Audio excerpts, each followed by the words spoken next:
Finally diary کی حقیقت سجل اور تیمور پاشا کے ساتھ ساتھ تمام گھر والوں کے سامنے کھل کے آ ہی گئی۔ لیکن یہاں پر ایک بات سمجھ سے باہر ہے کہ سجل کو جب وہ ڈائری رمشا کے کمرے سے ملی تھی تو سجل کے دماغ میں آخر یہ بات کیوں نہیں آئی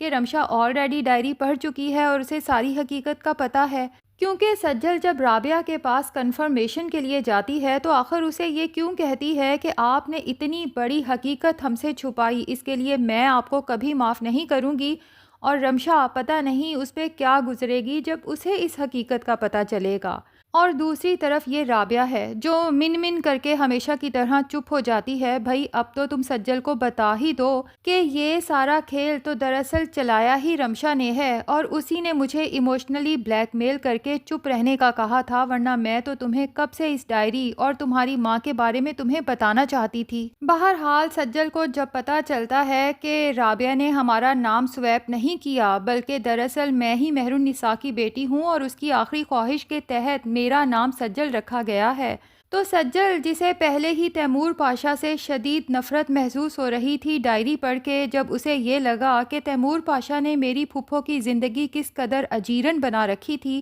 کہ وہ بیچاری سسک کے اس دنیا سے چلی گئی، اور اب جب سجل کو یہ پتہ چلتا ہے کہ مہر النساء میری پھپھو نہیں بلکہ میری سگی ماں تھی اور یہ تیمور پاشا میرا سگا باپ ہے، تو اس کی نفرت تیمور پاشا کے لیے مزید شدید ہوتی چلی جاتی ہے۔ اب سجل کے دل میں صرف تیمور پاشا نہیں بلکہ اس رابعہ کے ساتھ ساتھ اپنے مرحوم دادا جی کے لیے بھی نفرت پیدا ہو چکی ہے کہ دادا جی جو ساری زندگی مجھے سچ بولنے کی تلقین کرتے رہے، تو کیا وہ ساری نصیحتیں محض میرے لیے تھیں؟ اس دادا اور رابعہ کی وجہ سے تو سجل کا بھرم جیسے ٹوٹ چکا ہے۔ بہرحال اپنی ماں اور دادا جی کی قبرستان سے گلے شکوے کرنے کے بعد وہ غصے کے عالم میں تیمور پاشا کے سامنے جاتی ہے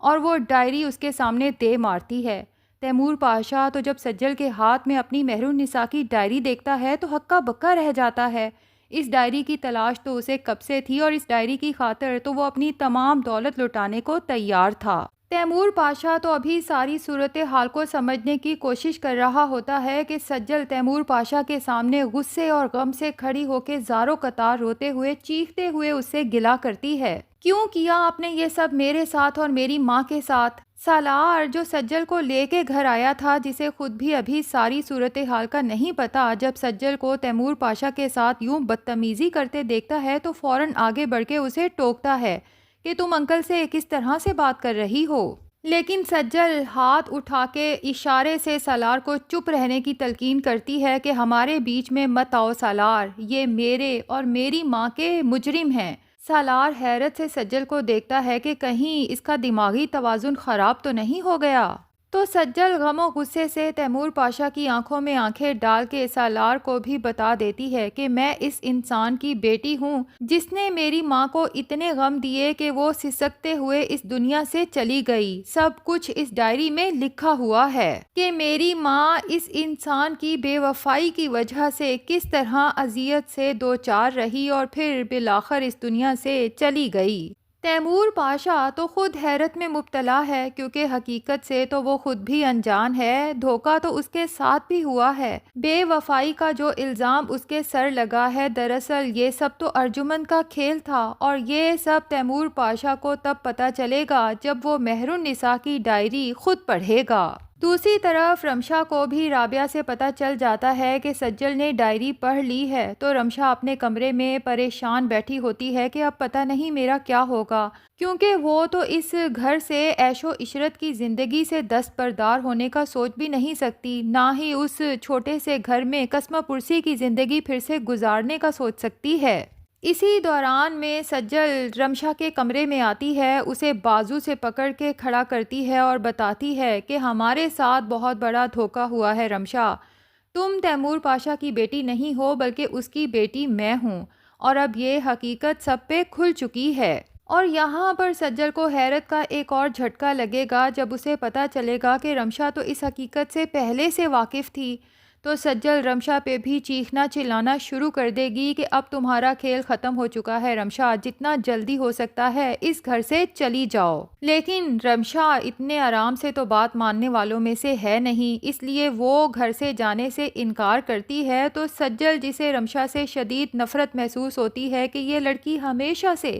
میرے ساتھ یوں ہی جھوٹ بولتی آئی ہے۔ اب تو سجل کا ہر رشتے سے اعتبار اٹھ چکا ہے، جسے وہ ماں کہتی تھی وہ اس کی ماں نہیں تھی، جسے بہن سمجھتی تھی وہ اس کی بہن نہیں تھی، اور اس کا باپ جو اس دنیا میں موجود تھا، لیکن سجل یہی سمجھتی آئی کہ اس کا باپ کئی سال پہلے مر چکا ہے۔ اسی لیے غصے میں آ کے رمشا کو دھکے دے کے کمرے سے نکالنے کی کوشش کرتی ہے۔ تو اسی دوران ارجمن شور شرابہ سنتے ہوئے اس طرف آ جاتی ہے اور اسے بھی حقیقت معلوم ہو جاتی ہے کہ یہاں تو کچھ اور ہی چکر چل رہا ہے۔ جبکہ تیمور پاشا کو انتہائی افسوس ہوتا ہے کہ اس رمشا نے اپنی ماں کے ساتھ مل کے اتنا بڑا کھیل کھیلا، وہ بھی محض پیسے کی خاطر۔ اس لیے رمشا کو اپنے کمرے میں بلا کے خوب بے عزت کرتا ہے اور کہتا ہے کہ لالچ انسان کو اس حد تک گرا سکتا ہے کہ وہ کسی کے جذبات کے ساتھ کھیلتے ہوئے بھی ذرا نہ سوچے۔ لیکن افسوس کی بات تو یہ ہے کہ اتنا سب کچھ ہو جانے کے بعد بھی نہ تو رمشا کے اندر شرمندگی ہے اور نہ ہی اس کی چال بازیاں ختم ہوئی ہیں۔ اب تیمور پاشا کو بھی ایموشنلی بلیک میل کرنے کے لیے کہتی ہے کہ یہ سب کچھ میں نے صرف اور صرف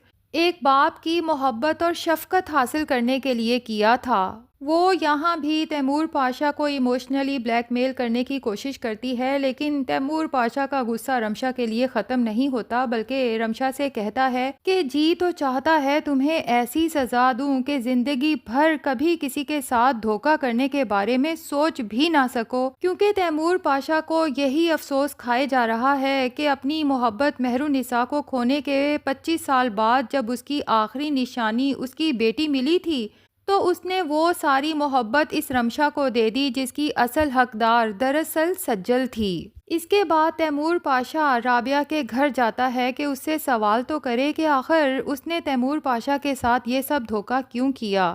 اس کے دروازے پہ جاتا ہے، رابعہ گیٹ کھولتی ہے، لیکن تیمور پاشا گھر کی دہلیز پار نہیں کرتا، کیونکہ وہ ایسے دھوکے بازوں کے گھر میں قدم رکھنا اب پسند نہیں کرتا، بلکہ دروازے سے ہی رابعہ سے سوال کرتا ہے کہ یہ دھوکہ دے کے آپ کو کیا ملا رابعہ جی؟ اگر میں چاہوں تو آپ کو بڑی سے بڑی سزا دے سکتا ہوں، لیکن میں اپنا معاملہ اللہ کے سپرد کرتا ہوں۔ تیمور پاشا تو یہ کہہ کے وہاں سے پلٹ جاتا ہے، لیکن رابعہ تو شرمندگی کے سمندر میں ڈوب جاتی ہے کہ اس نے یہ سب کیا کیا۔ رمشا کی باتوں میں آ کے نہ صرف رابعہ سب کی نظروں سے گر گئی، بلکہ سجل جو رابعہ سے بے لوث محبت کرتی تھی، آج سجل کی آنکھوں میں بھی رابعہ کے لیے صرف نفرت اور شکایت ہے۔ اور رابعہ نے اتنی نفرت، شکایت اور یہ شرمندگی کس کے لیے مول لی؟ اپنی خود غرض بیٹی رمشا کے لیے۔ دوسری طرف سالار کو جب ساری حقیقت کا پتہ چلتا ہے تو وہ سوچتا ہے کہ میں تو پہلے سے ہی سجل کو سمجھاتا آ رہا تھا کہ اس رمشا پہ اتنا بلائنڈ ٹرسٹ نہ کرو، اور نہ ہی اپنے دل میں اس رمشا کے لیے اتنا سافٹ کارنر رکھنے کی ضرورت ہے، کیونکہ سالار کو تو بہت پہلے سے اندازہ ہو چکا تھا کہ ایک طرف یہ سجل ہے جو رمشا سے بے لوث محبت کرتی ہے، جبکہ دوسری طرف وہ شاطر رمشا ہے جسے جب بھی موقع ملے گا وہ رمشا کی جڑیں کاٹنے میں دیر نہیں کرے گی۔ اور وہی ہوا جس کا سالار کو ہمیشہ سے شبہ تھا، رمشا نے سجل کو کتنا بڑا دھوکہ دیا۔ بہرحال سالار فی الحال تو یہ بات سجل کو دوبارہ ریئلائز کروانا نہیں چاہتا، ہاں البتہ اسے یہ ضرور سمجھانا چاہتا ہے کہ اسے انکل سے اس طرح سے بات نہیں کرنی چاہیے تھی، کیونکہ سالار کو فکر ہے کہ کچھ دن قبل انکل کی طبیعت جس طرح سے خراب ہوئی تھی تو کہیں اتنا بڑا صدمہ انکل کے لیے جان لیوا ثابت نہ ہو۔ بہرحال جب وہ سجل کو سمجھاتا ہے تو سجل سالار سے کہتی ہے کہ میں نے وہی کیا جو مجھے کرنا چاہیے تھا۔ بہرحال اب دیکھنا یہ ہے کہ جب علیزے اور تابش کو اس سچائی کا پتہ چلے گا تو علیزے کا کیا ری ایکشن ہوگا، یہ جان کے کہ سجل تو اس کی بہن ہے، اور دوسری طرف ابھی اس ارجمن کی سچائی بھی تو سب کے سامنے آنی ہے جس نے سیمی کو بہت بڑی رقم دی ہے اس نرس کو ٹھکانے لگانے کے لیے۔ لگتا یہی ہے کہ یہ سیمی اس ارجمن کے سارے راز تیمور پاشا کے سامنے فاش کر دے گی، اور کچھ راز تو تیمور پاشا کو مہرالنساء کی ڈائری سے بھی پتہ چل چکے ہیں، باقی کے راز وہ نرس بتا دے گی، جس کے بعد ظاہر ہے کہ تیمور پاشا اس ارجمن کو تو نہ اپنی زندگی میں مزید برداشت کرے گا اور نہ ہی اپنے گھر میں۔ تو اس ارجمن کو یقیناً طلاق ہونے والی ہے۔ اب رمشا کو کیا سزا ملتی ہے یہ تو ہمیں آنے والی ایپیسوڈز میں پتہ چلے گا۔ بہرحال ناظرین، آپ میں سے کون کون خوش ہے کہ فائنلی سچائی سب کے سامنے آئی؟ کمنٹ سیکشن میں ضرور بتائیں۔ ویڈیو پسند آئی ہے تو لائک اور چینل کو سبسکرائب بھی ضرور کر دیں۔